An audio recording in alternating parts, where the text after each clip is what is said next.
వ్యాధి తీవ్రతను బట్టి మెడిసిన్ ప్రభావము ఎక్కువ ఉండాలి.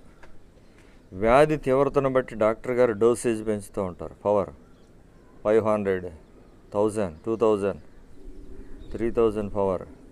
వ్యాధి తీవ్రతను బట్టి మెడిసిన్ పవర్ పెరిగినట్లుగా నీ అవసరతను బట్టి, నీకు వచ్చిన శోధనలను బట్టి నీ ప్రార్థన వేడి పెరగాలి.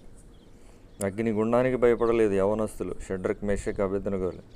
ఓ రాజా, మేము నువ్వు నిలబెట్టించినటువంటి బంగారు ప్రతిమకు మేము మొక్కము. వాళ్ళ ప్రార్థనా తీవ్రతను, విశ్వాస తీవ్రతను పెంచినందువల్ల అగ్ని బలమును వారు చల్లార్చారు. ప్రియులారా, మన ప్రార్థనా తీవ్రతను పెంచాల్సినటువంటి దినాల్లో మనం ఉన్నాం. మరెన్నడూ లేనంతగా ప్రార్థన అవసరత ఈ దినాల్లో కనబడుతూ ఉంది. కాబట్టి ప్రార్థనా తీవ్రతను పెంచుకుందాం, ప్రార్థనా ప్రభావాన్ని పెంచుదాం. దేవుడు సహాయం చేయ